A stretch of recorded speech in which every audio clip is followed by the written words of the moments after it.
11 نوامبر 2024 بود. ایالت کرلا در هند. داشت بارون می اومد و یک زوج مسن بیرون دادگاه وایساده بودن. توی دستای مرد یک جعبه مقوایی بود. یک جعبه مقوایی خیلی کوچیک، تقریباً هم اندازه جعبه کفش. همسرش نزدیک میشه، در جعبه رو برمی‌داره، به داخل جعبه نگاه میکنن و هر دو با هم شروع میکنن به آروم گریه کردن. توی اون جعبه چیزی بود که هیچ مادر و پدری نباید همچین چیز رو با خودشون حمل کنن. جعبه حاوی جمجمه بچه خودشون بود. 18 سال پیش دخترشون خونه رو ترک میکنه تا برای کار بره یک شهر دیگه، اما هرگز به خونه بر نمیگرده. زن چشماشو آروم میبنده و رو به خبرنگارا و جمعیت میگه امیدوارم هیچ مادری روی کره زمین چنین چیزی رو تجربه نکنه. ولی صافیا بالاخره داره به خونه برمیگرده و ما امروز میخوایم داستان کامل صافیا رو با هم دیگه بررسی کنیم.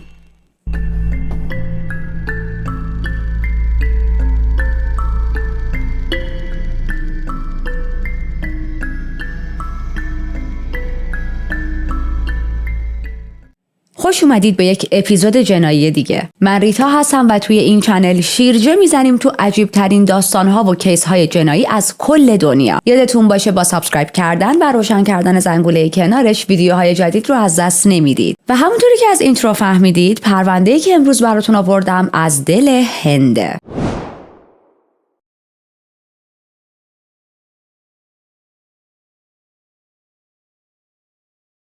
خب بریم به جنوب هند، به یک روستای کوچیک با یه دختری آشناشیم به اسم صافیا که 13 سالشه و داره به مادرش کمک میکنه که کارهای مزرعه رو انجام بدن. مزرعه‌ای که پدرش اونجا کار میکرد. این مزرعه مخصوص کاشت دونه‌های کافی بود. صافیا بچه بزرگ بین 6 تا خواهر و برادرش بود و یک دختر بسیار باهوشی بود که مجبور شده بود خیلی زود نقش یک انسان ادالت رو بازی کنه و خانواده‌اش فقیر بودن، بچه‌ها خیلی فقیر. صافیا خیلی وقتا میدید که مادر و پدرش غذا نمیخورن تا بتونن شکم بچه‌های خودشون رو سیر کنن. به خاطر این فقری که داشتن تجربه میکردن مجبور شد کلاس 6 به بعد دیگه درس رو کلاً ول کنه و ادامه تحصیل نده، چون باید از برادر و خواهرای کوچیکترش مراقبت میکرد و تمام مدت میدید که مادر و پدرش از این وضعیت مالی افتضاحی که دارن، از این فقری که درگیرش هستن، واقعا ناراحتن. مثلا شب و آخر وقتی که همه اعضای خانواده خواب بودن، صدای پدرش رو زیر نور کم لامپ میشنید که مدام آه میکشید و با مادرش راجع به این صحبت میکرد که نگران پولیم. تا اینکه یه روز یک مرد شیک پوش میاد به روستاشون. همه این آقا رو دلال صدا میکردن. بعضیا میگن که این آقا از اقوام و فامیل دور صافیا اینا بوده. بعضیا میگن که نه، این آدم فقط یک واسطه کاری بوده و هر از گاهی توی این روستا میومده برای مثلا کار درست کردن، کار جور کردن برای بقیه روستایی ها. و این آقای دلال کار یک پیشنهاد ویژه برای خانواده صافیا داشت. میگه که یک خانواده پولداری توی کرلا وجود دارن که دنبال یک دختری میگردن تا توی کارهای خونه بهشون کمک کنه. و خب از اونجایی که من میدونستم شما وضع مالی خوبی ندارید و احتمالاً این پیشنهاد کار میتونه یک مقدار به زندگیتون کمک کنه، اومدم تا بهتون این کار رو پیشنهاد کنم. این آقا میگه اون خانواده به صافیا غذا میدن، لباس میدن و حتی اجازه میدن که درسش رو ادامه بده. و صافیا قرار نیست توی این خونه تنها باشه، چون اونا 2 تا دختر کوچیک‌تر دارن و خب میتونن همبازی صافیا بشن. در کنار این که به صافیا جای خواب میدن، جای زندگی میدن، غذا میدن، یک حقوقی هم میدن که خب این حقوق هم میتونه خیلی بهش کمک کنه. خب این قول و قرار 3 وعده غذا در روز و جای گرم و نرم و امکانات و ادامه تحصیل برای صافیا توی اون شرایطی که داشتن واقعا مثل یک پیشنهاد معجزه آمیز به نظر میرسید. اما خب مگه میتونستن از بزرگترین بچهشون و عزیزترین فرزندشون به همین راحتی دل بکنن؟ توی یک تردیدی مونده بودن و مادر صافیا که اسمش آیش است چشماش پر اشک میشه و یه ذره دو دل بود. اما صافیا میاد نزدیکشون و بهشون میگه که نگران نباشید، این پیشنهاد خیلی خوبیه، اینجوری من هم میتونم درسم رو ادامه بدم، درسی که ما خودمون در توان مالیمون نیست تا من بتونم ادامهش بدم و هم میتونم برای شماها پول بفرستم. صافیا خیلی شجاعانه برخورد کرد، اما ته دلش هم ترسیده بود، به خاطر اینکه تو کل 13 سال زندگیش تا حالا پاشو از اون روستای کوچیکشون بیرون نذاشته بود. در نهایت قبول میکنن و یک هفته بعد پدر صافیا با اتوبوس همراهیش میکنه که برن کرلا، به خاطر اینکه خب می‌خواست این خانواده رو ببینه تا خیالش راحت شه، یا به هر دلیلی اگر رد فلگ میبینه بیخیال شه و صافیا رو برگردونه خونه. این سفر یک سفر 8 ساعته پر از دستانداز توی جاده‌های خطرناک و باریک بود اما صافیا خیلی ذوق و شوق داشت و با هیجان داشت از پنجره منظره بیرون رو نگاه می‌کرد. همین خروج از روستای کوچیک براش بسیار هیجان انگیز بود. بالاخره میرسن به شهر مقصد، با یک آقایی ملاقات میکنن به اسم حمزه که قرار بود ایمپلویر صافیا باشه. حمزه یک پیمانکار بود، حدوداً 40 ساله بود، یک لبخند مهربون و گرمی داشت، آدم قابل اعتمادی به نظر میرسید. اومد جلو، محکم با پدر صافیا دست داد. همسرش هم همراهش بود، اسم همسرش میمونا بود. یه بچه کوچیک بغلش بود، دست یک بچه کوچیک دیگر رو هم گرفته بود. خب دل پدر صافیا با دیدن این بچه‌ها و همسر این آقا آروم میشه. مشخص بود که این خانواده واقعا همونطور که قول داده بودن قرار بود با صافیا درست رفتار کنن و واقعا هم صافیا میتونست همبازه بچه‌هاشون بشه.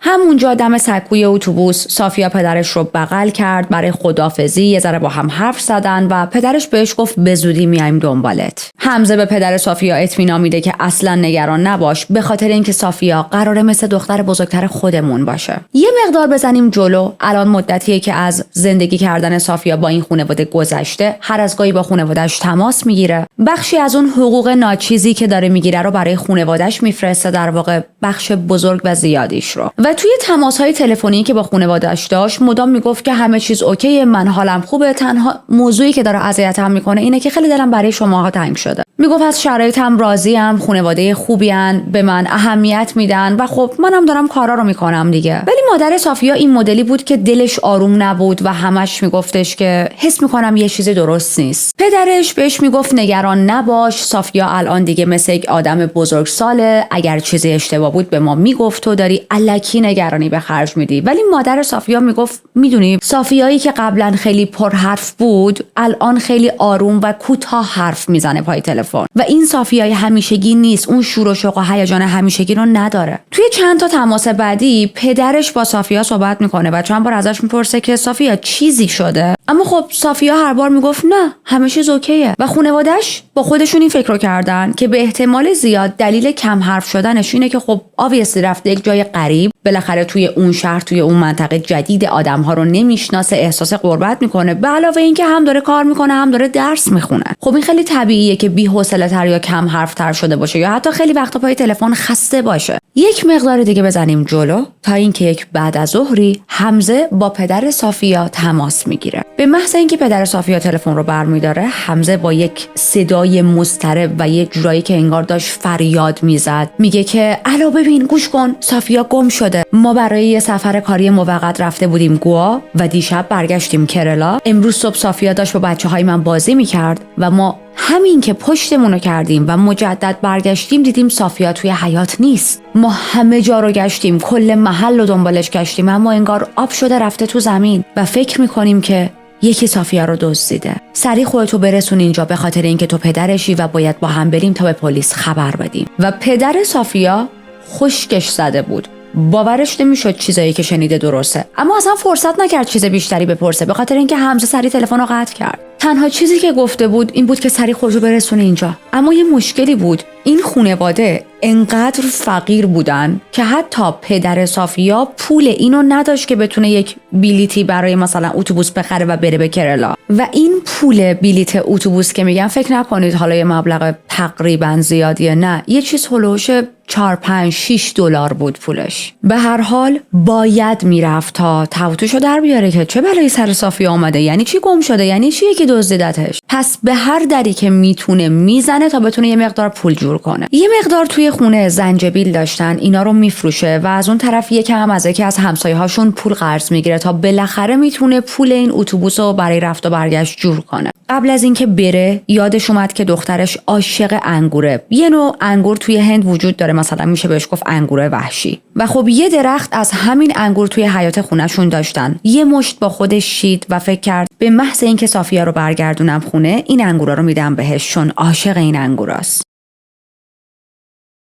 دوروبر شب میرسه خونه حمزه. هوا تاریک شده بود. حمزه به محض اینکه میفهمه پدر صافیا اومده میره جلوی در به استقبالش. حالش بد بود، قیافش نگران بود، ناراحت بود. دعوتش میکنه داخل خونه و فضای خونه خیلی سنگین بود. یک سکوت اذیت کننده، سکوتی که داشت فریاد میزد صافیا توی این خونه نیست. حمزه با ناراحتی به حیاط اشاره کرد و گفت همین امروز صبح اینجا وایساده بود. ما فقط چند دقیقه پشتمونو کردیم و وقتی برگشتیم دیدیم صافیا غیب شده. کل محله رو گشتیم ولی هیچکس صافیا رو ندیده. برای همین تنها فکری که به ذهنمون رسید اینه که شاید یه نفر اونو دزدیده باشه. پدر صافیا میگه آخه چطور ممکنه؟ صافیا اینجا یک بچه جدیده، یعنی غریبه و با هیچ کس آشنا نیست که مثلا بگیم حالا رفته دوستشو ببینه یا کسی رو ببینه و توی راه دزدیده شده. بعد اصلا کسی این دختر رو نمیشناسه که بخواد دشمنی باهاش داشته باشه یا اون رو تارگت قرار بده. اگر واقعا یکی اونو دزدیده برای چی این کارو کرده؟ هزار تا سناریوی وحشتناک داشت میومد تو ذهنش. شاید یکی اونو دزدیده برای اینکه اعضای بدنش رو قاچاق کنه، چون خب همچین مواردی توی هند خیلی زیاده. شاید یکی دزدیدتش برای آزار و اذیت یا حتی تعرض جنسی. میدونید تمام فکرهای بدی که توی اون لحظه میتونه توی ذهن یک مادر یا پدر بیاد. در حالی که گیج بود با دستای لرزون اون بسته انگوری که آورده بود و گذاشت جلوی حمزه و با یک صدای خیلی گرفته و آروم به حمزه گفت بیا، اینا خوراکیای مورد علاقشه. اگه یه وقت پیداش کردید اول همه این انگورا رو بهش بده.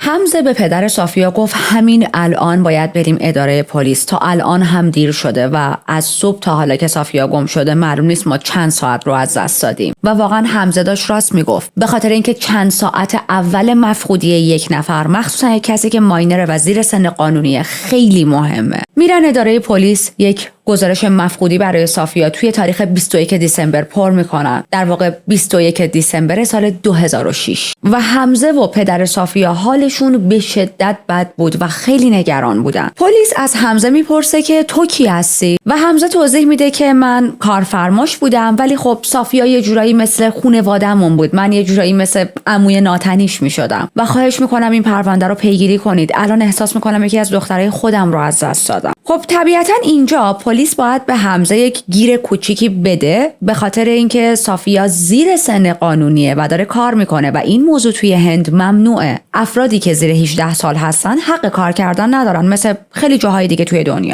اما دلیل اینکه چیزی نمیگن به خاطر این بود که خب هم پدر صافیا اومده بود، یعنی یه جورایی خانواده‌اش در جریان بودن که صافیا داره کار میکنه و خودشون اجازه داده بودن. دو اینکه پلیس میفهمه واقعا وضع مالی خانواده صافیا خیلی افتضاحه و به این پول نیاز داشتن. سه اینکه ما داریم از یک پلیس استیشن خیلی خیلی خیلی لوکال صحبت میکنیم. میدونید یک پلیس استیشنی که واقعا محلیه و اونقدر روی جزئیات ریز نمیشن. توی گزارشی که پلیس ثبت کرد مشخصات صافیا اینجوری نوشته شد: دختر 13 ساله، رنگ پوست روشن، آخرین بار یک لباس سبز تنش بود و آخرین بار هم توی خونه حمزه دیده شده بود. خب این کیس راجب مفقودی یک دختر 13 ساله است و باید خیلی مهم باشه. درسته؟ اما پلیس به جای اینکه دونه دونه از شاهدین بازجویی کنه، بره خونه‌شون رو نگاه کنه، بره خونه‌های اطراف رو نگاه کنه، بره با همسایه‌ها صحبت کنه، اینا همه پروسه‌های عادیه که توی کیس‌های مفقودی افرادی که زیر سن قانونی هستن به خصوص انجام میشه و طی میشه. به جای اینکه پلیس عملیات جستجو را بندازه، یه تصمیم دیگه میگیره. 2 روز بعد با مادر و پدر صافیا تماس میگیرن و بهشون میگن باید بیاید پیش ما اداره پلیس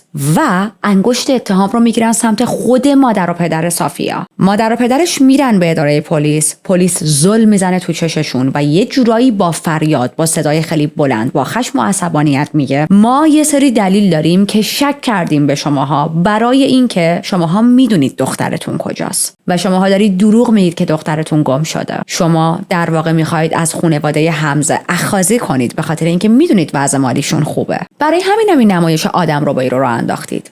پس همین الان فرصت اینو دارید که راستشو بگید و وضعیت رو بدتر نکنید. و من این موضوع رو توی پرونده های قبلی که لوکیشنش هند بود گفتم، مجدد میگم بچه‌ها، پلیسا توی هند شوخی ندارن و واقعا خیلی وقتا خارج از حق و حقوق انسانی رفتار میکنن. مادر و پدر صافیا تعجب میکنن و با تته پته میگن یعنی چی؟ ما هیچ وقت همچین کاری نمی‌کنیم. پلیس وقتی دید که این مادر و پدر هول شدن و به تته پته افتادن، خشونتش رو بیشتر میکنه. میگه که شما دختر زیر سن قانونیتون رو فرستادید یه جا کار کنه که خود این کار غیر قانونیه و جرمه. چرا اگر می‌خواستید که این دختر کار کنه و پول در بیاره تو همون روستای خودتون نفرستادیدش یه جا کار کنه؟ چرا فرستادیدش خانواده‌ای پیش در واقع خانواده‌ای که اینقدر وضع مالیشون خوبه، به خاطر اینکه شماها نقشه هایی تو سرتون داشتید و اونم این بود که از این خانواده اخاذی کنید. الانم یه جا قایمش کردید و میخواید یک پولی، غرامتی، چیزی از این خانواده بگیرید. یالا اعتراف کنید. پدر صافیا با یک صدای ضعیف به پلیس میگه که نه، ما داریم راستشو میگیم. ما اومدیم گزارش مفقودی برای دخترمون پر کردیم چون واقعا به ما گفته شده که دخترمون گم شده. اما پلیسا خریدار این حرف ها نبودن و به پدر صافیا دستبند زدن و بازداشتش کردن. مادر صافیا با گریه به پلیس ها التماس میکرد که ما کاری نکردیم، خواهشم برید دخترمون رو پیدا کنید. صافیای ما گم شده. از اون طرف حمزه با ناراحتی و نگرانی وایساده بود و یه جورایی که انگار مثلا دلش سوخته یا دلش میخواد به این خانواده کمک کنه ولی کاری از دستش بر نمیاد و خب اون هم مسئول این مفقودی بود دیگه، بالاخره کارفرمای صافیا بود. ولی یه ذره هم گیج شده بود، انگار نمیدونست که واقعا راست و دروغ چیه. به هر حال میاد جلو با پلیس میگه که ببین شاید اینا واقعا دروغ نمیگن. درسته که آدمهای فقیری هستن ولی خانواده محترمی هستن. شاید واقعا یکی این دختر رو دزدیده باشه. اما پلیس قرار نبود به حرف هیچکس گوش کنه. بلا استثنا میگفت شماها اینا رو از خودتون درآوردید. حدود 24 ساعت پدر صافیا رو نگه میدارن و در نهایت فرداش مجبور میشن آزادش کنن، به خاطر اینکه خب اوییدنس قابل تکیه کردنی نداشتن که بگن به این دلیل و اون دلیل 100% ما میدونیم که تو دختر خودتو قایم کردی. برای همین چون چیز محکمی بر علیهش نبود آزاد میشه. اما قبل از اینکه از اداره پلیس بره بیرون، انگار اون پلیس میخواست آخرین لگد و زهر خودش رو هم بزنه به پدر صافیا. میگه که شما چه جور پدر و مادری هستید که دختر جوون 13 سالتون رو تنها میفرستید کلاً به یک ایالت دیگه برای کار؟ اگر واقعاً از دخترتون خبر ندارید و احساس میکنید که گم شده، تقصیر خودتونه. مادر و پدر صافیا برمیگردن به روستاشون در حالی که هنوز نمیدونستن دخترشون کجاست و توی ملأ عام تحقیر هم شده بودن، چون اون پلیس استیشن شلوغ بود و خیلی‌ها داشتن این مکالمه رو میشنیدن و پچ هایی شروع میشه. و باز میخوام بهتون ریمایند کنم که ما داریم از چه قشری صحبت میکنیم. قشری که فقیر بودن، سواد نداشتن، حق و حقوق قانونی خودشون رو نمیدونستن، صافیا رو از دست داده بودن و هیچ کس هم پشتشون نبود که حمایتشون کنه. پس خیلی راحت بود که تسلیم سرنوشت بشن و توی شرم و غصه عقب نشینی کنن. و این داستان واقعی بیشمار کارگر خونگی توی هنده که زیر سن قانونی بودن و توسط خانواده‌های پولدار به ایالت‌های دیگه برده می‌شدن برای کار و بعد ناپدید می‌شدن، در حالی که خانواده‌هاشون هیچ کاری از دستشون بر نمی‌اومد. حال پدر صافیا خیلی بد بود.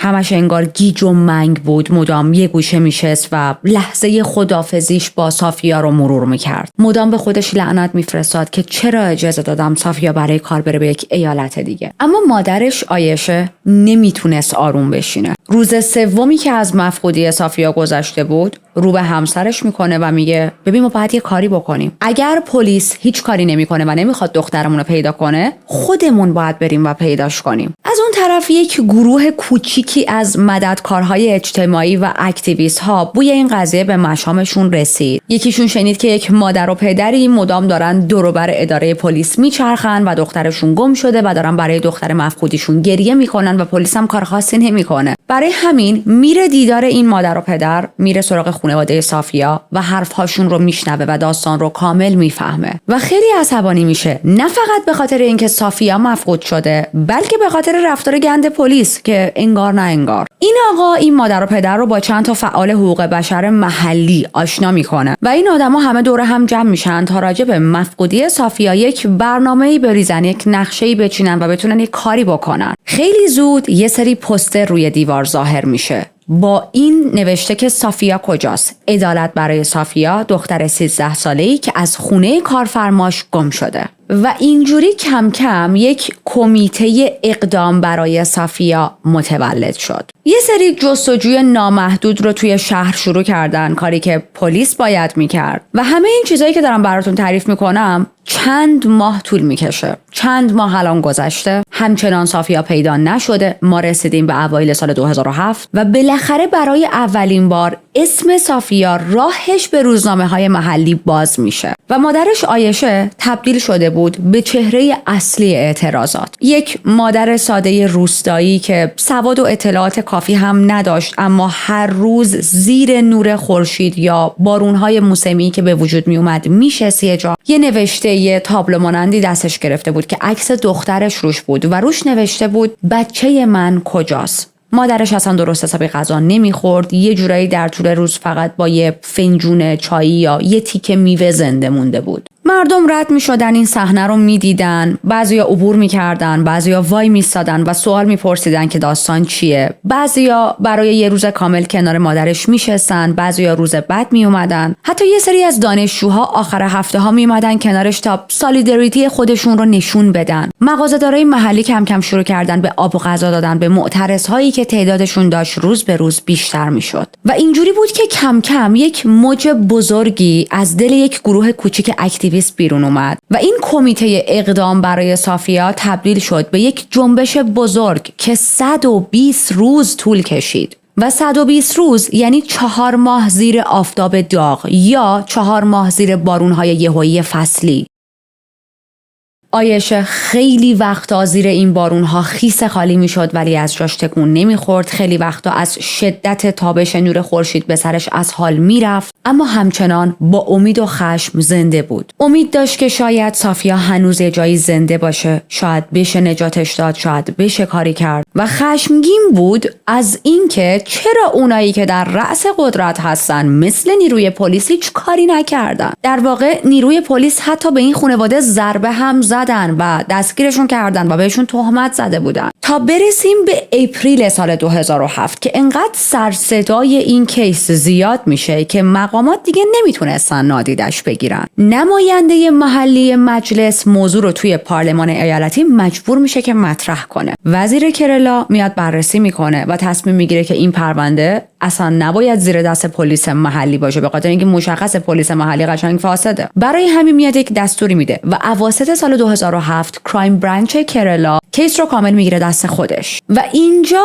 تازه نقطه‌ایه که کاراگاه‌های خبره، کاراگاه‌های تازه نفس وارد داستان و این کیس میشن. خب الان همه یک انرژی گرفتن، یک شانس پیشرفتی به وجود اومده، اما یک واقعیت ترسناکی وجود داره که نمیشه انکارش کرد. اونا عملاً 6 ماه اول ناپدید شدن صافیا رو از دست داده بودن و الان بعد از 6 ماه مفقودی یک دختر 13 ساله باید از صفر شروع می‌کردن. الان ممکن بود تمام سرنخ‌ها از بین رفته باشه، مجرم یا مجرمین اصلی که توی مفقودی صافیا دست داشتن فرار کرده باشن یا اوییدنس رو کاملاً از بین برده باشن. و خب وقتی اوییدنس از بین بره، رد پایی نباشه، پلیس هم به جایی نمیرسه.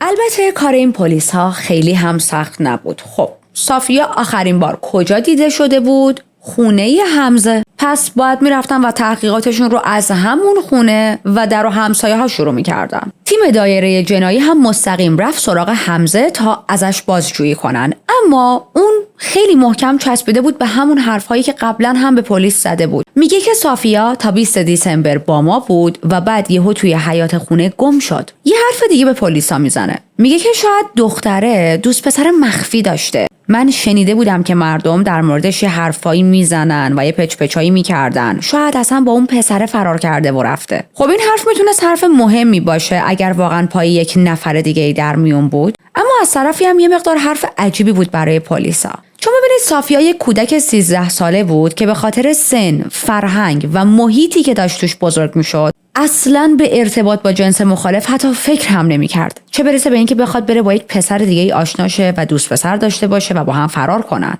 مامورای پلیس داشتن حرفهای حمزه رو یادداشت می‌کردن، اما یک چیزی که نظرشون رو جلب کرد بادی لنگویج حمزه بود. میدونید حرکات بدنش و میمیک صورتش یک جوری بود که برای پلیس ها شک برانگیز بود و حس می‌کردن یه جای کار میلنگه. حمزه در واقع زیاد از حد تر و تمیز بود. زیاد از حد ریلکس بود، زیاد از حد خونسرد بود و بیش از حد برای هر سوالی که ازش میپرسیدن جواب آماده داشت. برای همین تصمیم میگیرن رو اولین نفری که زوم کنن خود حمزه باشه. میرن با زنش ممونا صحبت میکنن، با اون هم بازجویی میکنن، اما ممونا هم بیشتر داشت حرفای حمزه رو تکرار میکرد. واقعا یه حالت توتیوار، واقعا یه جوری که انگار حمزه نشوندتش و بهش گفته ببین اگه پلیس اینو پرسید اینو بگو، اگه فلان چیزو پرسید اونو بگو و سوال و جواب ها رو با هم آماده کرده بودن. وقتی میبینن که از این زن و شوهر نمیتونن اطلاعات زیادی به دست بیارن، میرن سراغ فامیل ها و اطرافیان و همسایه ها و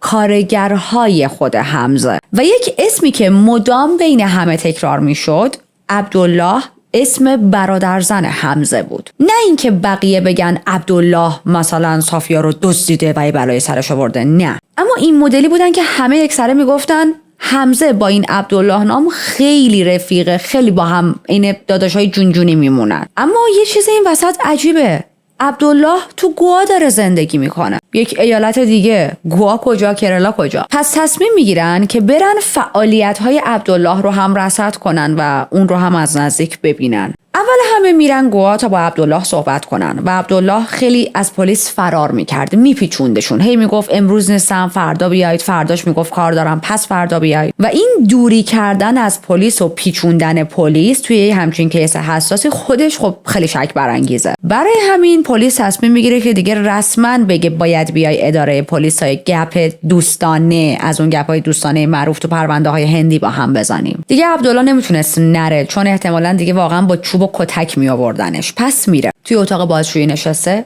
بسیار مضطربه، دست پاچه است و همینجوری شرشر عرق میریزه. خب تو چند دقیقه اول که خیلی آروم حرف میزد، یک تون صدای آرومی داشت و همه چیز رو انکار میکرد، میگفت من نمیدونم از چی حرف میزنید، من نمیدونم صافیا کیه، یعنی اسمشو شنیده بودم ولی خب حتما ندیده بودمش. اما چند ساعت که از این بازجویی گذشت، یک اتفاقی افتاد که باعث شد عبدالله بشکنه. اونم موقعی بود که یک مأمور یه تیکه کاغذ گذاشت جلوش. این کاغذ پرینت لیست ایست بازرسی بود. یادتونه حمزه گفته بود که ما برای چند روز رفته بودیم گوا واسه کار و بعد برگشتیم کرلا. موقع ورودشون به گوا ایست بازرسی بود و پلاک ماشین ها همراه با تعداد مسافرها و سرنشینا یادداشت میشد. توی اون لیست ورودی ماشین حمزه هم ثبت شده بود، اما موقعی که داشتن از گوا خارج میشدن یه نفر از ماشینشون کم بود و اون یک نفر هم صافیا بود. این یعنی این دختر اصلا توی کرلا مفقود نشده و هرچی اتفاق افتاده، هرچی شده توی گوا بوده. عبدالله وقتی این لیست رو دید از شدت فشار عصبی زد زیر گریه و یک حرفی به پلیس زد. میگه که کار حمزه بود، اون دختره رو کشت. و همه تو اتاق ساکت شدن. یه لحظه همه هنگ کردن. عبدالله همین جوری که داشت گریه میکرد و صورتش خیس از اشک شده بود، شروع کرد به گفتن حقیقتی که هیچ کس دلش نمیخواست بشنوه، چون همه میترسیدن همچین چیزی رو بشنون. همه هنوز امید داشتن که شاید صافیا یه جا زنده باشه. و بیایید ما هم دوباره برگردیم به عقب و مجدد همه چیز رو با هم بررسی کنیم. بریم به موقعی که صافیا پاشو گذاشت تو خونه حمزه تا برای اون خانواده کار کنه. و از زمانی که پاشو گذاشت تو اون خونه، زندگی براش رسما مثل جهنم بود و زندگی کردن با اون خانواده هیچ شباهتی به قولهایی که اون خانواده داده بودن نداشت. صافیا هر روز مجبور بود ساعت 5 صبح بیدار شه، آشپزی کنه، نظافت خونه رو انجام بده، از بچه‌ها مراقبت کنه و به جای مدرسه‌ای که قولش رو داده بودن صافیا میتونه درسش رو هم بخونه دیگه، همش داشت ظرف میشست و از بچه‌ها مراقبت میکرد. اون دوتا دختر کوچیک حمزه هر از گاهی با صافیا بازی میکردن اما رفتار خود حمزه و همسرش رسما با صافیا مثل یک خدمتکار بود. اونم خیلی با بی‌احترامی، بهتره بگم یه جورایی رفتارشون باهاش مثل برده بود. اینجوری بهتر شد. اینکه صافیا مثل اعضای خانواده خودمونه و مثل دخترمونه و میذاریم درس بخونه و فقط یه ذره تو امورات خونه به ما کمک کنه، اینا همه چرت بود. هر موقع که میخواست یک کتابی برداره بخونه، یک مقدار استراحت کنه یا بشینه با اون خانواده تلویزیون تماشا کنه، عصبانی میشدن و ممونا سرش داد میزد که برو برگرد سر کارت، نیومدی اینجا که همینجوری واسه خودت چارچرخ و هوا کنی و لذت ببری، اومدی اینجا که کار کنی و داری بابتش هم پول میگیری. صافیا هم سری مجبور میشد بره و یه کاری انجام بده. اواسط سال 2006 بود که کار پیمانکاری حمزه باعث شد مجبور شن برای مدتی موقت برن گوا زندگی کنن. گوا یک ایالتیه که بالاتر از ایالت کرلاست. خب این پروژه بزرگی بود، باید زیاد اونجا میموند، یعنی یه پروژه‌ای نبود که چند روزه تموم شه. واسه همین کل خانواده با هم میرن، از جمله صافیا رو هم با خودشون میبرن. اما هیچ کدوم به مادر و پدر صافیا خبر نداده بودن که ما داریم میریم گوا. نه به خانواده‌اش، نه به هیچ مقام مسئولی، به هیچ کس نگفته بودن که یک دختر ماینر داره از این ایالت خارج میشه و میره یک ایالت دیگه. anyways همه با هم میرن سمت گوا و گوا جای خیلی قشنگیه، اما برای صافیای 13 ساله این جای قشنگ و سرسبز تبدیل شد به یک قفس طلایی. یه آپارتمان اجاره میکنن، همه توی یک آپارتمان ساکن شده بودن و حمزه غرق در کار بود، برای همین بیشتر مواقع خونه نبود. از اون طرف کارهای روزانه صافیا خیلی سخت‌تر شده بود. باید غذاهایی رو درست میکرد که مخصوص اونجا بود و اصلا صافیا این غذاها رو بلد نبود. باید با آدمهایی صحبت میکرد و در ارتباط میبود که خیلی وقتا اصلا زبونشون رو نمیفهمید. و خب مدام باید کارهای خونه رو میکرد، دستشویی رو تمیز کنه، زمین رو تمیز کنه، خونه رو جمع و جور کنه، آشپزی کنه، از بچه‌ها مراقبت کنه. و دقت کنید برای هر کدوم از این کارها افرادی که نظافتچی هستن پول جدا میگیرن. یعنی مثلا طرف میاد میگه که اگر میخوای من فقط نظافت حموم، دستشویی و اینا رو انجام بدم فلان قد میشه، اگه میخوای فقط ظرفاتو بشورم فلان قد میشه، اگر میخوای 3 تا 4 تا کارو با هم بکنم اینا همه رو باید با هم به من پولشو بدی. اما این خانواده اینجوری با صافیا حساب نمیکردن، انگار پول یک خدمات رو بهش پرداخت میکردن برای تمام خدماتی که 24/7 داشت بهشون میداد. صافیا اجازه نداشت از خونه بزنه بیرون مگر یک خرید حالا واجبی و مسلما توی گوا هم خبری از مدرسه رفتن نبود. نهایت تفریحش این بود که اگر کسی دور و برش نبود یا حالا برای چند لحظه میتونست استراحت کنه، بره تو بالکن اون آپارتمان، طبیعت و تپه‌های سبز رو ببینه و صدای ناقوس کلیسا رو بشنوه. حمزه و همسرش شبها صدای گریه کردن صافیا رو میشنیدن که روی زمین آشپزخونه، زمین سرد آشپزخونه میخوابید و گریه میکرد و بعد صبح دوباره بلند میشد و کارا رو انجام میداد. و من نمیدونم چرا رو زمین آشپزخونه میخوابید، اما به احتمال زیاد این خانواده خونه‌ای که اجاره کرده بودن یک خونه یک خوابه یا 2 خوابه بود و برای صافیا هیچ جایی نداشتن. وگرنه خب یه نفر چرا باید اگر اتاق داره کف آشپزخونه بخوابه؟ اما خب از این موضوع مطمئن نیستم و هیچ منبع معتبری نتونستم برای این قسمت از پرونده پیدا کنم. صافیا بارها و بارها به ممونا التماس کرده بود که خواهش میکنم فقط بذاریم برای چند روز مرخصی داشته باشم و برم پیش خانواده‌ام، خیلی دلم برای خانواده‌ام تنگ شده. اما هر بار ممونا دعواش میکرد و با عصبانیت بهش میگفت ببین ما تو رو نیاوردیم اینجا که واسه خودت بری هالیدی، برو برگرد بقیه سبزی‌ها رو خورد کن. صافیا عملاً زندانی شده بود و تماساش خیلی با مادر و پدرش کم شده بود. و وقتی هم خانواده‌اش موفق می‌شدن که حمزه رو پای تلفن گیر بیارن و در مورد برگشتن صافیا ازش بپرسن، حمزه همیشه یه بهانه‌ای داشت. مثلا میگفت آره ماه دیگه حتما برمیگرده، یا بعد از اینکه این پروژه‌ای که دستم تموم شه، یا حتی خیلی وقتا میگفت اصلا نگران شرایطش نباشید، اون مثل دختر خودمه. وضعیت صافیا خیلی پیش ما خوبه.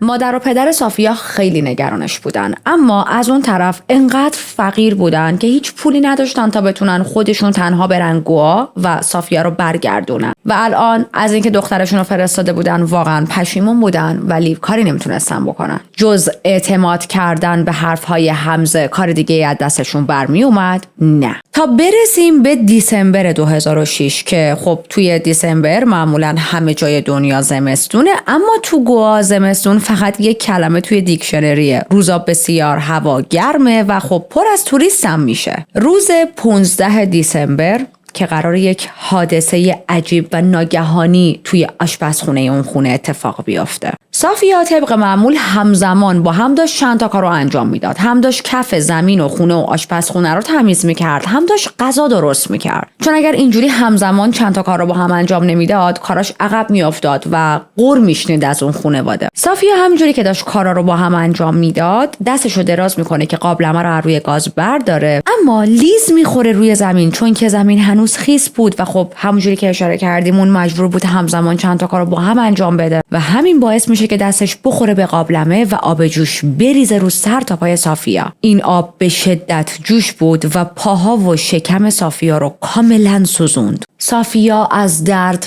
فریاد کشید و افتاد رو زمین و انقدر درجه این آب بالا بود که در عرض چند ثانیه پوستش پر تاول شد. صدای فریاد صافیا توی خونه پیچید و حمزه تنها بزرگسالی بود که اون دور و بر بود، چون ممونا و بچه‌ها رفته بودن دیدن کسی و خونه نبودن. در واقع قرار بود که چند روز دیگه برگردن. حمزه با عجله اومد توی آشپزخونه و صحنه رو دید آب همه جای زمین ریخته و دختر از شدت سوختگی شدید مچاله شده بود و داشت گریه می‌کرد. خب قطعاً توی چنین شرایطی تنها کاری که آدم‌ها می‌کنن اینه که اون شخصی که دچار سوختگی شده رو به نزدیک‌ترین بیمارستان ممکن میرسونن. هر آدم با وجدانی این کارو میکنه. هر آدم بی وجدانی هم فکر میکنم همین کارو میکنه. اما حمزه نه بویی از وجدان برده بود، نه بویی از شعور برده بود و نه بویی از انسانیت. و تنها چیزی که اومد توی ذهنش این بود که اگر من این دختر رو ببرم بیمارستان پای پلیس میاد وسط، به خاطر اینکه استخدام کردن یک دختر 13 ساله جرمه، چون زیر سن قانونیه. ما نباید کسی که زیر سن قانونی هست رو به عنوان خدمتکار استخدام کنیم و این ایلیگاله، پس پام گیر میشه. ممکن بود جریمه سنگینی بخوره و یا بره زندان. و سوالی که اینجا برای من پیش میاد، اصلا شماها چرا اصرار داشتید یک دختر 13-14 ساله بیاد براتون کار کنه؟ چون ببینید اونجوری نیست که توی هند مثلا بگیم تعداد کسایی که دنبال کار میگردن کمه. نه، شما خیلی راحت در عرض یک روز میتونید 10 نفر داوطلب پیدا کنی که بیان و تو خونت کار کنن. و چون این رقابت زیاده، معمولا با قیمت‌های پایین هم میتونی اونها رو برای انجام کارها استخدام کنی. چه اصراریه شما یک بچه 13 ساله رو می‌خواستی بگیری که کار کنه؟ حالا اینو داشته باشید، من آخر پرونده باهاتون یه سری صحبت ها دارم. خب حمزه زندگیشو خیلی با دقت ساخته بود، دلش نمیخواست هیچ جریمه‌ای بخوره، دلش نمیخواست بره زندان و اگر صافیا رو میبرد بیمارستان احتمال 90% به بالا داستان براش درست میشد. پس یک انتخابی میکنه، یه انتخاب خیلی وحشتناک. تصمیم میگیره هیچ کاری نکنه. یه پماد پیدا میکنه، سرسری میماله روی جاهایی که سوخته بود رو بدن صافیا، میبرتش توی اتاق خواب، میگه بخواب خوب میشی، فقط باید استراحت کنی. بعدم درو میبنده و صافیا رو با تبی که بعد از این سوختگی میاد سراغش تنها میذاره. خب طبیعتا نه تنها حال صافیا بهتر نمیشه، بلکه روز بعد تبش بدتر هم شده بود. تا 16 مدام هزیون میگفت. حالا شاید عفونتش خیلی زیاد شده بود و یا به خاطر درد شدید این حالت براش اتفاق افتاده بود یا حتی میکس هر دو، چون بدن توی شاک میره دیگه. و مدام ناله میکرد و مدام اسم مادرش رو صدا میکرد. و وقتی حمزه میبینه حال صافیا انقدر بده، خودش هم پریشون میشه. تو پذیرایی داشت قدم میزد، وحشت کرده بود، هی دستش رو لای موهاش میبرد، هی به خودش میگفت چه غلطی کنم، چیکار کنم. و به این نتیجه میرسه که این دختر واقعا حالش بده و اگر همینجوری ولش کنم ممکنه بمیره. حتی اگر نمیره، من چجوری با این سوختگی‌ها میتونم برش گردونم پیش خانواده‌اش؟ همه میفهمن که چی سرش اومده و همه میفهمن که ما ازش خوب مراقبت نکردیم. پس بچه‌ها، یه تصمیم خیلی وحشتناکتر از تصمیم قبلیش میگیره. و وقتی میگم خیلی وحشتناکتر، به هم اعتماد کنید. این بخش پرونده میخواد خیلی خشن شه. آخرای شب شده بود. حمزه میره بالای سر صافیا. توی دستش یک ساطور آهنی سنگین بود که خب معمولاً با این ساطور گوشت خورد میکردن. صافیا چشماش رو آروم باز میکنه. زیاد جون نداشت، زیاد حالش خوب نبود، اما قطعاً چیزی که میبینه سایه دست یک مردی رو دید که ساطور رو برده بالا. همون مردی که مدام به خانواده‌اش میگفت نگران نباشید، صافیا حالش عالیه، صافیا مثل بچه خودم میمونه. ما از اون درست مثل بچه‌های خودمون قراره مراقبت کنیم. و حمزه با یک حرکت سریع و بیرحمانه ساطور رو میاره پایین رو گردن اون بچه و تق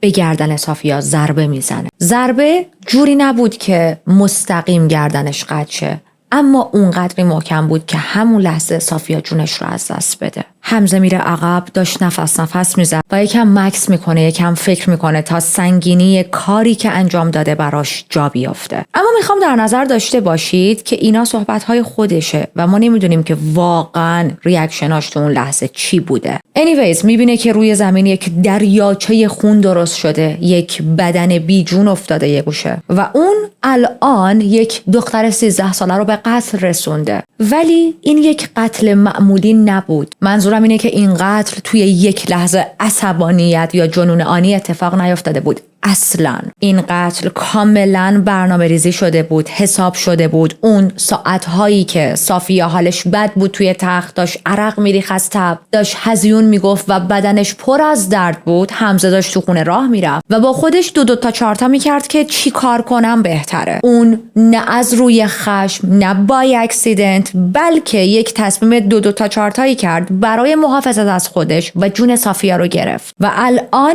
یک کار وحشتناکتر دیگه هم باید انجام بده. البته بایدی وجود نداره، ولی مجدد طبق حرفای خودش اون هم از بین بردن اویدنسه و یکی از چیزهای خیلی مهم در پرونده های جنایی بدن مقتوله. توی تاریکی شب میره چند تا کیسه و گونی برمیداره، طناب و چاقو و لوازم مورد نظر رو میاره و شروع میکنه به تیکه تیکه کردن بدن صافیا. و بچه‌ها هر موقع توی پرونده های جنایی، پرونده هایی که تک قتل داخلش هست، ما به این پوینت میرسیم که شخص قاتل بدن مقتول رو تیکه تیکه میکنه. با وجود اینکه این همه سال من توی فضای ترو کرایم هستم، درک و هضمش برام سخته. میدونید یک قاتل سریالی بارها و بارها دست به قتل زده و حالا به هزاران دلیل آشناه با این پروسه و اصلا دوست داره و شاید لذت میبره و بلا بلا بلا. اما آدم هایی که تا به حال توی زندگیشون خشونت شدیدی نشون ندادن، وقتی قتل مرتکب میشن و بعد تصمیم میگیرن بدن طرف رو تیکه تیکه کنن، اینو مثلا نمیفهمم. یعنی اینکه حالا شما قتل انجام دادی یه طرف، اینکه چه فعل و انفعالاتی توی مغز آدم باید اتفاق بیفته که تصمیم بگیری تیکه تیکش کنی. و این پروسه تیکه تیکه کردن بدن اصلا چیز راحتی نیست. ما بارها اینو تو پرونده ها با هم بررسی کردیم. سخته، حال به همزن، پر از کثافتکاریه، ساعتها وقت آدم رو میگیره. چی میشه که آدم‌ها بعد از قتل یهو تصمیم میگیرن خب حالا ما که کشتیم بس تیکه تیکش کنیم؟ چطوریه که از حال نمیرن؟ چطوری حالشون بد نمیشه؟ چطوری خودشون رو به پلیس لو نمیدن؟ به هر حال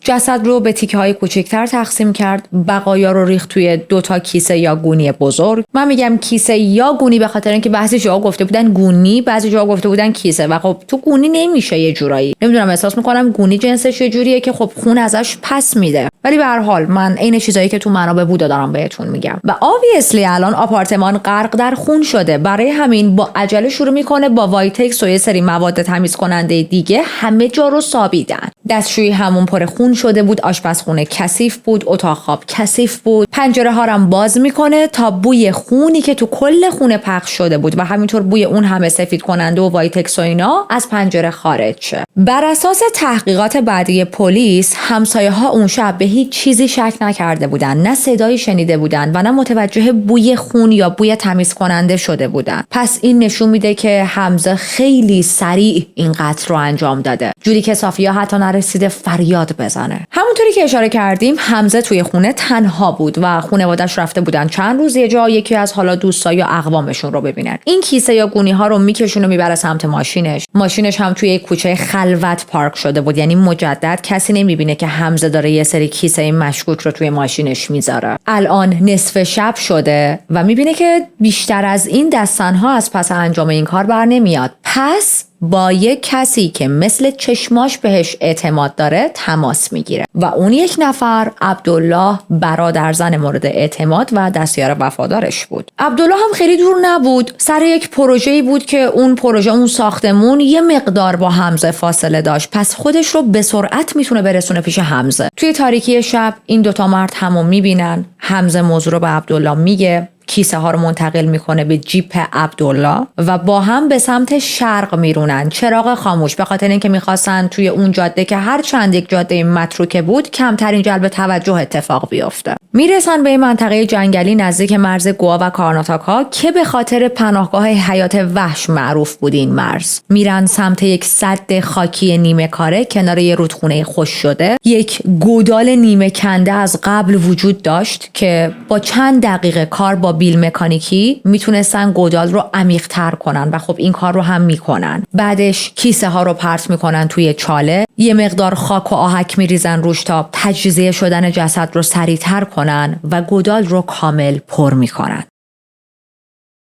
الان دور بر ساعت 3-4 صبح شده و انگار نه انگار که اتفاقی افتاده. قبل از اینکه از هم جداشن نقشه بعدیشون رو میکشن. اونم این بود که حمزه وقتی که برمیگرده کرلا بگه که صافیا گم شده، که میدونید کیلومترها دورتر باشه و فاصله داشته باشه و اگر هم پلیس میخواد دنبال صافیا بگرده تو گوا نیاد بگرده، تو همون کرلا بگرده. عبدالله هم مثل همیشه که خیلی امین حمزه بود قول میده که دهنش رو بسته نگه داره و این راز رو با خودشون به خاک ببرن. اما خب یک ویک لینک اینجا وجود داره و اون هم همون سابقه سفرشون به گوا و برگشتشون باز از گوا به کرلا بود، چیزی که حساب کتابش رو خیلی خوب نکرده بودن. متاسفانه ما نمیدونیم، یعنی این بخش از داستان گم شده، هیچ کدومشون راجبش صحبت نکردن و ما نمیدونیم که وقتی همسر حمزه میاد خونه و میبینه که صافیا نیست چه ریاکشنی داره. آیا حمزه به همسرش راستش رو میگه یا آیا به اون دروغ میگه؟ چیزی که ما میدونیم اینه که این خانواده برمیگردن به کرلا، اما خبری از صافیا نبود و توی مسیر ایست بازرسی پلیس تعداد مسافرهای همه ماشینا رو ثبت میکردن، از جمله ماشین حمزه. و این همون بخشیه که بعداً پلیس میفهمه اینا 5 نفری اومده بودن گوا چند وقت پیش، اما 4 نفری برگشتن. تعداد سرنشین ها نوشته شده بود: 2 کودک، 1 زن بزرگسال، 1 مرد بزرگسال، حالا اسمشون هم نوشته بودن، و 1 دختر نوجوان. اما الان این زن و مرد بزرگسال با اون 2 کودک بدون اون دختر نوجوان برگشته بود و همین اتفاق باعث شد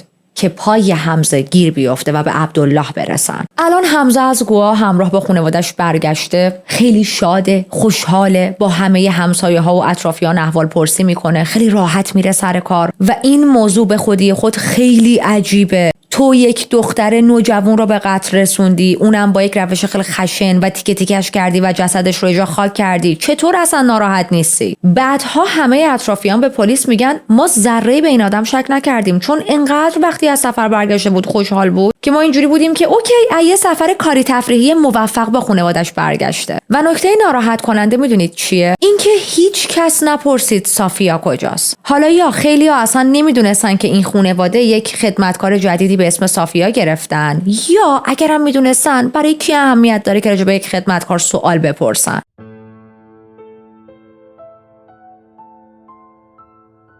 حالا دوباره برگردیم به اون زمان حالی که بودیم، اون جایی که عبدالله توی اتاق بازجویی و همه چیز رو برای پلیسا تعریف کرده و داره راجع به تیکه تیکه شدن بدن صافیا هم حرف میزنه به پلیس‌ها و واقعا حال پلیس‌ها خیلی بد شده بود. همون شب یک تیم پلیس همراه با عبدالله 360 کیلومتر رانندگی کردن تا برسن گوا. توی تاریکی شب میرسن، جنگل کاملا تاریک بود، با نور چراغ قوه و راهنمایی‌های عبدالله اون سد قدیمی رو پیدا میکنن و بچه‌ها اون نقطه کاملا معمولی و بی خطر به نظر میرسید و این خیلی وحشتناکه. آدم با خودش به فکر فرو میره که ما چقدر جاهای مختلف توی این دنیا رفتیم که به نظرمون یک طبیعت زیبا بوده، اما زیر خاک اون طبیعت ممکنه رازهایی دفن شده باشه که اگر بفهمیم وحشت میکنیم. اونجا هم فقط یه تیکه زمین بود که یه سری علف هرز روش در اومده بود. با بیل شروع میکنن به کندن و بعد از کمی کندن یک بوی تهوع آور میخوره تو صورتشون. بعد از اینکه خاکو کنار زدن یک چیزی پیدا میکنن، یه تیکه پارچه و کیسه. درشو باز میکنن و میبینن توش یه سری استخونه. با احتیاط ادامه میدن و بالاخره با کلی دقت یک جمجمه انسان که تقریباً سالم مونده بود رو بیرون میکشن.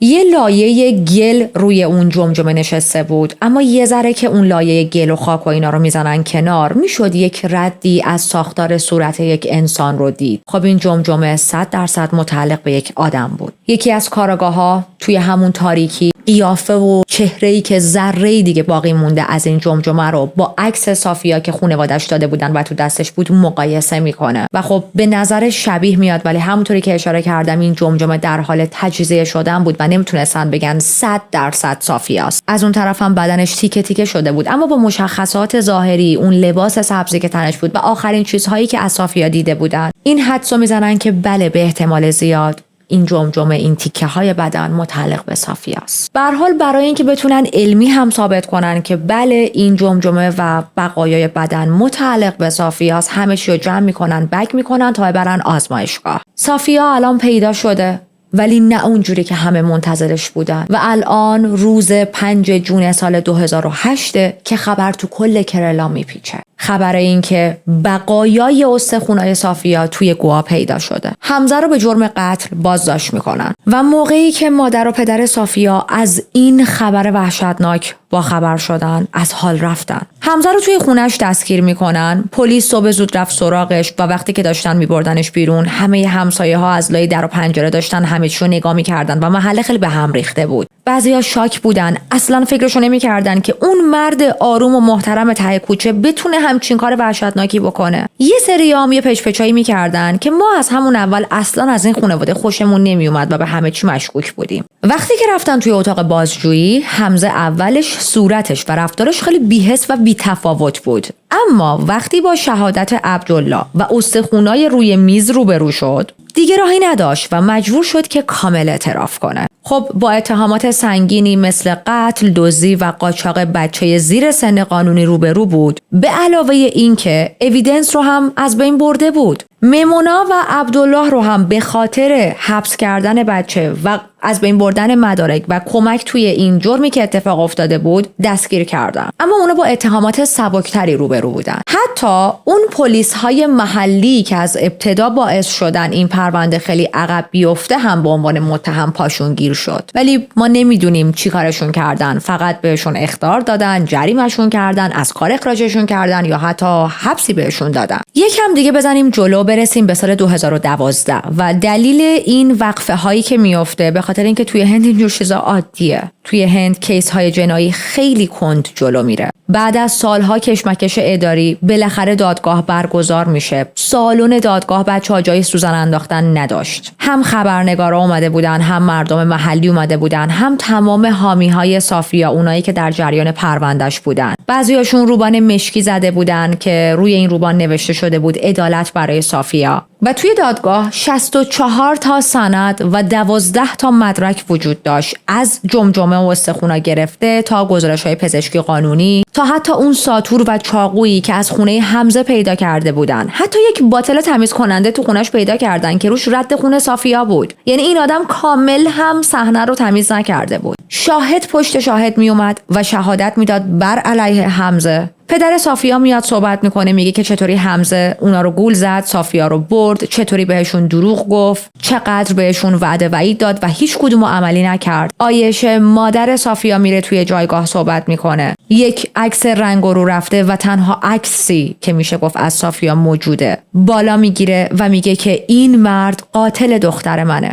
کارشناسای پزشکی قانونی میان و خیلی دقیق و علمی توضیح میدن که نتایج DNA نشون میده که بله این بقایا 100% متعلق به صافیا است. به علاوه یک تار مو توی ماشین حمزه پیدا کرده بودن که خب این تار مو هم با DNA صافیا مچ میشد و حمزه تو کل پروسه دادگاه بی تفاوت نشسته بود و جز با وکیلش با کس دیگه حرف نمیزد. وکیلش سعی میکنه استدلال کنه که مرگ بر اثر سوختگی تصادفی اتفاق افتاده و کارهای بعدی که حمزه انجام داده ناشی از ترس و پنیک اتک بوده، ولی دادستان خریدار این حرف نبود و میگه که شدت خشونت و تیکه تیکه کردن بدن نشون دهنده نیت قتل در کمال خونسردیه.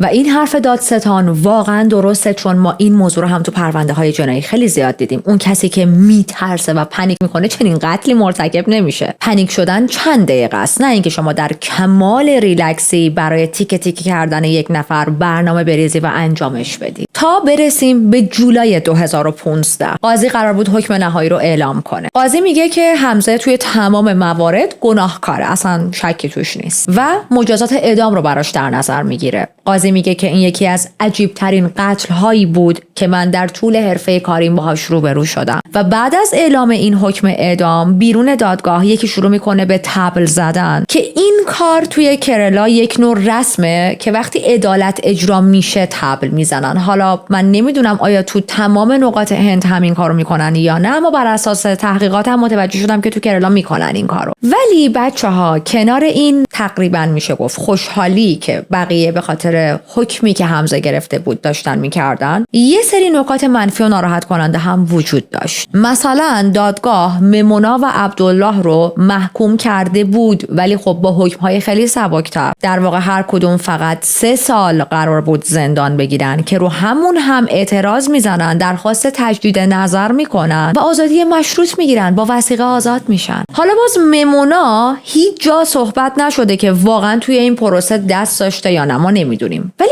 عبدالله خیلی برای من عجیبه. این آدم توی قایم کردن و پنهان کردن جسد نقش داشته. از اون طرف مجازات اعدام توی هند ممکنه زیاد داده شه، اما اجرا کردنش خیلی طولانی میشه و تو خیلی از شرایط اتفاق نمیفته. یادتونه ما هر کیسی از هند بررسی کردیم که اعدام گرفته، بعد از چند وقت تبدیل شده به حبس ابد، یا طرف هنوز بعد از 20 سال 30 سال که تو زندانه منتظر وایساده که حکم اعدامش اجرا شه. برای حمزه هم یه همچین اتفاقی میفته. تا سال 2019 توی زندان بود، منتظر این بود که حکم اعدامش رو براش اجرا کنن یا حکمش عوض شه، چون هی داشت تجدید نظر میزد و سال 2019 همین اتفاق هم افتاد. حکمش به حبس ابد تغییر پیدا کرد و دلیلش چی بود؟ میگن که حمزه سابقه کیفری نداشت، سابقه خشونت و جرم و جنایت نداشته و خب به نظر ما همون حبس ابد براش کافیه. تا اینکه برسیم به نوامبر 2024، تاریخی که ما توش کیس رو شروع کردیم. تازه توی این تاریخ بود که بالاخره بقایای صافیا رو به مادر و پدرش تحویل دادن و تازه خانواده‌اش بعد از این همه سال میتونستن یک مراسم خاکسپاری برای صافیا برگزار کنن. و میخوام در نظر داشته باشید که چقدر این موضوع برای خانواده صافیا اذیت کننده بود. ببینید، من خودم به شخصه اگر عزیزی رو از دست بدم، واقعیت خیلی برام اهمیتی نداره که حالا مثلا بدنش رو خاکسپاری بکنه، آدم با چه روشی بکنه، نمیدونم اگر بدنش تیکه تیکه شده بقایاش رو بدن، چون من میگم اون عزیز من بوده و از دست رفته دیگه. حالا مراسم خاکسپاریش چه جوری انجام بشه و برگزار بشه، اینا برای دل خود آدمه و اونقدر اهمیتی نداره. اما این نظر شخصی منه، به این معنی نیست که همه آدم‌ها همین جوری باشن و اکثر آدم‌ها اتفاقا چنین ویو پوینتی ندارن. اکثر آدم‌ها نیاز دارن که یک مراسم خاکسپاری خیلی خوب و مناسب برای مثلا عزیزانشون انجام بدن، مخصوصا اونهایی که مذهبی هستن. خانواده صافیا هم مذهبی بودن و توی دینشون این مدلی بود، یعنی باورشون اینجوری بود که ما تا مراسم خاکسپاری رو انجام ندیم انگار مثلا روح صافیا در آرامش نیست. پس ببینید چقدر توی این تایمی که همون چند تا تیکه استخونی که از صافیا باقی مونده بود و بهشون نداده بودن تا خاکسپاری بکنن، این خانواده اذیت شدن. به هر حال همون شبی که استخونهای صافیا رو تحویل میگیرن، توی روستا یک مراسم تدوین خیلی ساده برگزار میکنن. پدرش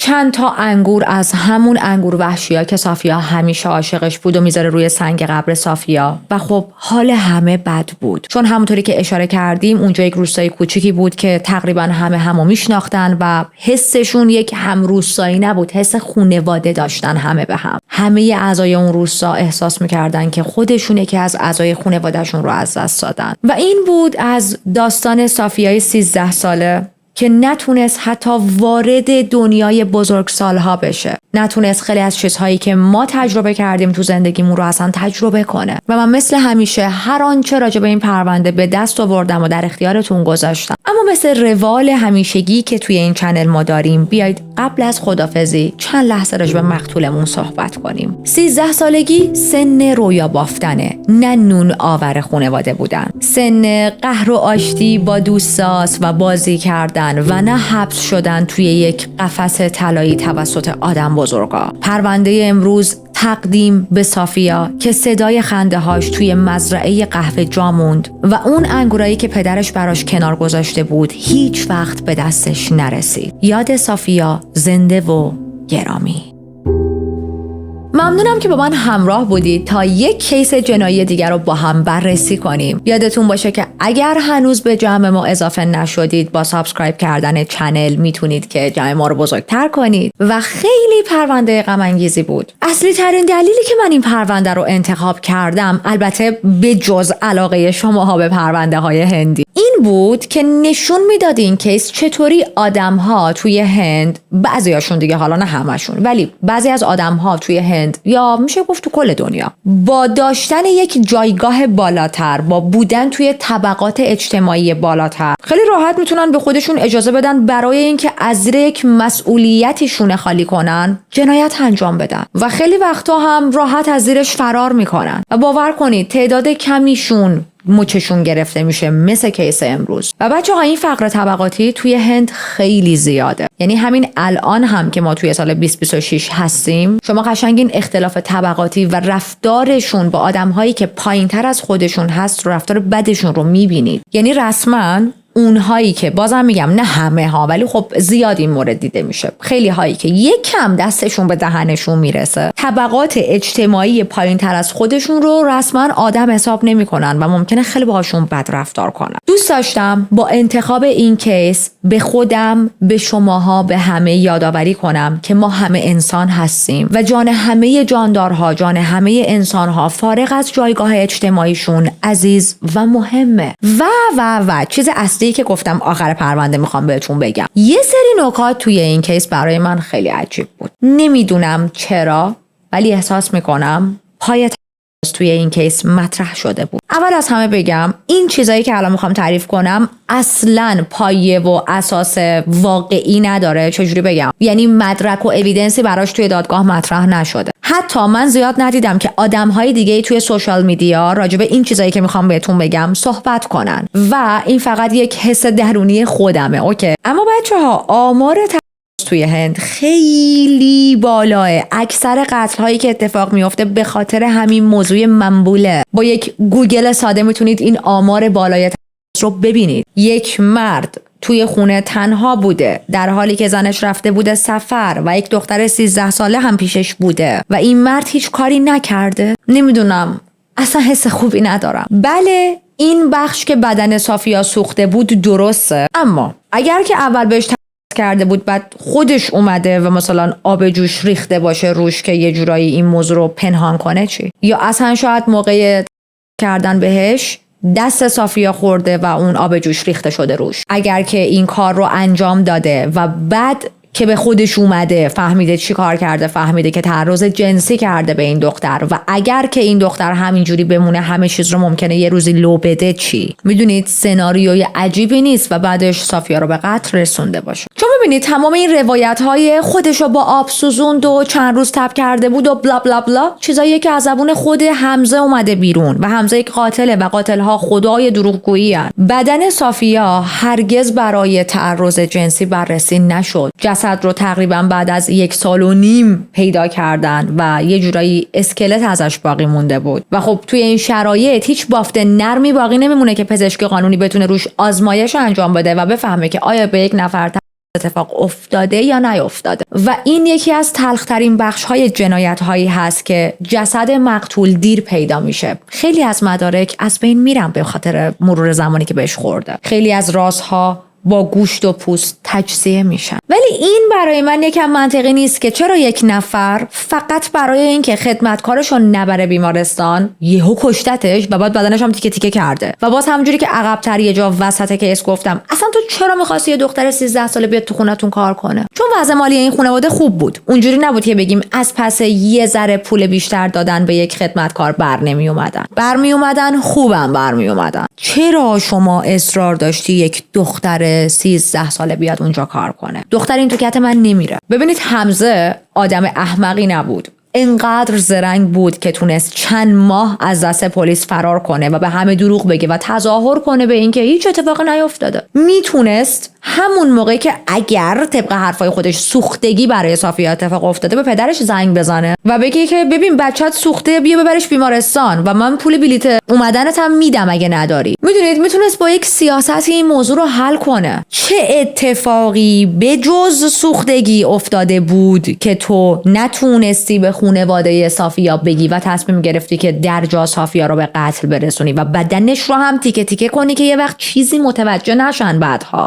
دلیل بعدی این شک من به این بخش از پرونده تهمت هایی بود که حمزه داشت به این دختر میزد. یادتونه یه جای پلیسا گفت که شاید صافیا با یک پسر دیگه آشنا شده و باش فرار کرده و بلا بلا بلا. میدونید به نظر من برای چه این حرفا رو زده؟ که اگر 1% هم جسدش رو پیدا کردن و تونستن تشخیص بدن که به این دختر صورت گرفته، بگه که من نبودم بود، تقصیر من بود و اینو من از خودم در نمیارم. توی کریمینال سایکولوژی این یک تکنیک کلاسیکه. قاتل هایی که انگیزه های جنسی داشتن اغلب سعی میکنن که قربانی رو بیبند و بار نشون بدن، با کلماتی مثل اون قربانی بود، با 1000 نفر میگشت، فاحشه بود، خراب بود، خودش دوست داشت، خودش کرد، خودش خواست، نگو. میدونید چرت و پرت هایی که زیاد دیدیم و شنیدیم. قربانی رو یک شخصیت بد و لایقه شدن نشون بدن و خودشون رو تبرئه کنن، یه حالتی که ناخودآگاه کثافتکاری خودشون رو بتونن پنهان کنن. به علاوه این که این اصلا یک الگوی کلاسیک و دائمی در کیس های جنایی در آسیاست. یکی از دلایلی که من کمتر میرم سراغ پرونده هایی که توی آسیا اتفاق افتاده به خاطر اینکه همش یه داستانو داره. میدونید مجدد باید بهتون ریمایند کنم، یک مرد 40 ساله که یک دختر 13 ساله رو رسما توی خونه زندانی کرده و این دختر 13 ساله هم هیچ کسی رو نداره که به دادش برسه و obviously این مرد یک آدمیه که اختیار شنبول خودش رو نداره و متاسفانه توی اکثر پرونده های جنایی آزار جنسی بخش اصلی از اون ماجراست. نمیگم تو تمام پرونده ها، ولی خب خودتون دارید آمار رو میبینید دیگه. حتی اگر توی دادگاه یک پرونده‌ای با قتل بسته شه، به این معنا نیست که این اتفاق نیفتاده باشه. بازم میگم اینا همه فقط حس منه. توی دادگاهش اصلا از این موضوع صحبت نشده، مدارک پزشکی قانونی برای همچین چیزی وجود نداره، اما نمیتونم این فکر رو از سرم بیرون ببرم. یعنی از لحظه‌ای که تحقیقات این پرونده رو شروع کردم این مدلی بودم که اوکی، منتظر بودم خب کجا کرد به صافیا و هر چی میرفتم جلوتر و مقاله های بیشتری میخوندم و دیدم به تنها چیزی که اشاره نشد همین موضوعه. احساس میکنم این بخش جا افتاده از داستانش. نمیدونم، شاید واقعا حمزه انقدر آدم احمقی بود که فقط به خاطر اینکه صافیا رو نبره بیمارستان تا به سوختگیش رسیدگی کنن کشتتش و بدنش رو تیکه تیکه کرده. anyways برای من حتما نظرتون رو بنویسید. شما چی فکر میکنید؟ خیلی برام مهمه که بدونم نظر شما چیه. بازم ممنونم بابت تمام حمایتاتون و بچه‌ها این گردنبنده رو قطعاً بهش توجه کردید دیگه. خیلی دوستش دارم و من طلاییش هم گرفتم، حالا میپوشمش، میندازمش تو کیسای دیگه. میدونید چه جوریه؟ از ایناست که شما میتونی هر حالتی بکنیش. و من خیلی خوشم میاد از اینکه شما میتونی هر شکلی بهش بدی. باورتون میشه من اینو 3-4 ماه پیش خریدم و یادم رفته بود که اینو دارم تو لوازمم و میتونم مثلا تو پرونده ها بپوشمش بندازمش. چی میگن تو فارسی به گردنبند رو میپوشیم دیگه؟ نمیدونم، حالا استفادهش کنم. خیلی چیز گوگلیه. خیلی جلو خودمو گرفتم در طول پرونده هی باش بازی نکنم، هی شکلشو تغییر ندم. خب دیگه من برم، شهیدم به کافی نیاز دارم. شکل اینم که خراب کردم، اصلا یادم نیست چه شکلی بود. مواظب خودتون باشید. امیدوارم تنتون سالم باشه، تن عزیزاتون سالم باشه، سیف باشید و به زودی مثل همیشه با یک پرونده جنایی دیگه میام سراغتون.